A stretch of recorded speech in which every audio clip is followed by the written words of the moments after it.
एक भक्त ने पूछा, जब मैं इस बात की जांच में लगा रहता हूँ कि ये मैं किस स्रोत से उत्पन्न हुआ है, तो मैं मन की स्थिरता की एक अवस्था पर पहुंच जाता हूँ, जिस स्थिरता के आगे जाने के लिए मैं खुद को असमर्थ पाता हूँ। मेरे पास किसी भी तरह का कोई विचार नहीं है और एक खालीपन, एक शून्यता है, एक हल्का प्रकाश प्राप्त है और मुझे लगता है कि यह मैं ही हूँ, बिना शरीर का। मुझे ना तो शरीर और रूप का ज्ञान है और ना ही दृष्टि।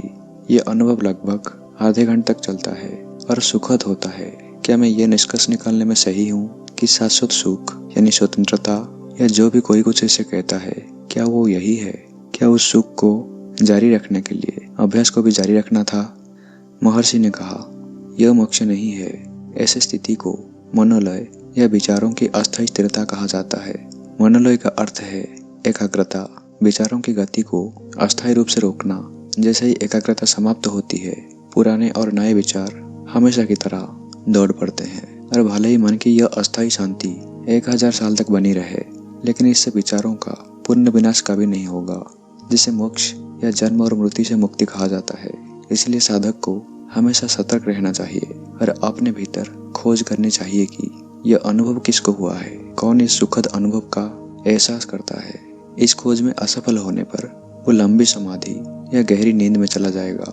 आध्यात्मिक अभ्यास से इस स्तर पर उचित मार्गदर्शक के अभाव के कारण बहुत से लोग भ्रमित हो गए हैं और मोक्ष की झूठी भावना का शिकार हो गए हैं, और केवल कुछ ही लोग अपने पिछले जन्मों के अच्छे कर्मों के कारण या अत्यधिक कृपा से लक्ष्य तक पहुंचने में सक्षम हुए हैं। श्री रमण महर्षि ने तब एक कथा सुनाई। एक योगी कई वर्षों तक गंगा के तट पर तपस्या कर रहा था। जब उसने उच्च स्तर की एकाग्रता प्राप्त कर ली तो उसने माना कि लंबे समय तक इस अवस्था में बने रहने से मोक्ष मिलता है और उसने इसका अभ्यास किया। एक दिन गहन एकाग्रता में जाने से पहले उसे प्यास लगी और उसने अपने शिष्यों को गंगा से थोड़ा पीने की पानी लाने के लिए बुलाया, लेकिन शिष्य के पानी लेकर आने से पहले वो समाधि में चला गया और अनगिनत वर्षों तक उस अवस्था में रहा। इस दौरान पुल के नीचे बहुत सी पानी बह गया। जब वो इस अनुभव से जागा तो उसने सबसे पहले पानी पानी कहने लगा, लेकिन वहाँ ना तो उसका शिष्य था और ना ही गंगा। पहली चीज जो उसने मांगी वो थी पानी, क्योंकि गहरी एकाग्रता में जाने से पहले उसके मन में विचारों की सबसे ऊपरी परत पानी थी और एकाग्रता से चाहे वो कितनी भी गहरी और लंबी क्यों न रही हो, वो अपने विचारों को केवल अस्थायी रूप से शांत कर पाया था। और इसीलिए जब उसने चेतना में वापस आया तो ये सबसे ऊपरी विचार बांधों को तोड़ते हुए बाढ़ की तरह पूरी गति और बल के साथ ऊपर की ओर चला आया। अगर वो उस विचार के संबंध में मामला है जो ध्यान के लिए बैठने से ठीक पहले आकार ले चुका है, तो इसमें कोई संदेह नहीं है कि पहले से गहरी जड़ें जमा चुके विचार अभी भी नष्ट नहीं हुआ है। अगर विचारों का विनाश मोक्ष है, तो क्या उसे मोक्ष प्राप्त हुआ कहा जा सकता है? साधक मन की इस अस्थायी शांति यानी मनोलय और विचारों का स्थायी विनाश यानी मनोनाश के बीच के अंतर को शायद ही समझ पाते हैं। मनोलय में विचार तरंगों का अस्थायी रूप से समन होता है और यद्यपि ये अस्थायी अवधि 1000 वर्षों तक भी चल सकती है। जो इस प्रकार अस्थायी रूप से शांत हो जाते हैं, मनोलय समाप्त होते ही फिर से उठ खड़े होते हैं। इसीलिए व्यक्ति को अपने आध्यात्मिक प्रगति पर ध्यानपूर्वक नजर रखनी चाहिए। व्यक्ति को अपने आप को विचारों की ऐसी शांति के दौर से नहीं गुजरने देना चाहिए।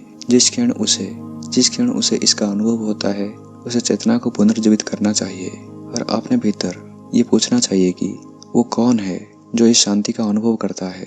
किसी भी विचार को अपने भीतर घुसने ना देते हुए उसे उसी समय इस गहरी नींद या आत्म सम्मोहन से भी नहीं गुजरना चाहिए। यद्यपि यह लक्ष्य की ओर प्रगति का संकेत है, फिर भी यह वो बिंदु है जहाँ मोक्ष के मार्ग और योग निद्रा के बीच विचलित होता है। मोक्ष का सबसे छोटा और सीधा रास्ता है पूछताछ की विधि।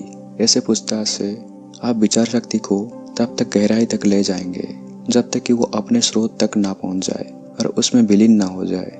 तब आपको भीतर से प्रतिक्रिया मिलेगी और आप पाएंगे कि आप वही विश्राम कर रहे हैं। सभी विचारों को हमेशा के लिए नष्ट कर दिया है। विचारों की यह अस्थायी स्थिरता व्यक्ति के अभ्यास के सामान्य क्रम में स्वतः ही आ जाती है और यह आध्यात्मिक अभ्यास के अंतिम लक्ष्य तथा इस प्रकार धोखे दिए जाने का स्पष्ट संकेत है। यहीं पर आध्यात्मिक मार्गदर्शक की आवश्यकता होती है और वो आध्यात्मिक साधक के बहुत से समय और ऊर्जा की बचत करता है, जो अन्यथा व्यर्थ ही बर्बाद हो जाती। प्रश्नकर्ता को अब एहसास हुआ कि उसे अपनी प्रगति के सही बिंदु पर यह महत्वपूर्ण सबक प्राप्त करने के लिए ही अपने वरिष्ठ के हस्तक्षेप से माध्यम से स्वयं के लिए अज्ञान और अपनी इच्छा के विरुद्ध श्री रमन महर्षि के पास ले जाया गया था। वो ठीक उस स्थिति में आ गया था जहाँ मार्ग दो भागों में विभाजित हो जाता है। एक ओर विचार के विनाश की ओर जाता है और दूसरी ओर योग निद्रा की ओर। इस अवस्था में एक मार्गदर्शक या पथ सूचक की आवश्यकता थी और मार्गदर्शक अनिवार्यतः एक गुरु, एक आत्म साक्षात्कारी आत्मा के रूप में होना चाहिए था। और शायद अपने पिछले जन्मों के पुण्य कर्मों के कारण तथा इस जन्म में अपने किसी ज्ञान विशेष पुण्य के बिना उसे श्री रमन के रूप में एक आत्म साक्षात्कारी आत्मा के समक्ष लाया गया था ताकि उससे ये निर्देश प्राप्त किए जा सके। अन्यथा वो संभवतः उसी प्रकार भटक रहा होता जैसे ऊपर वर्णित कहानी में गंगा के तट पर ऋषि भटक रहे थे।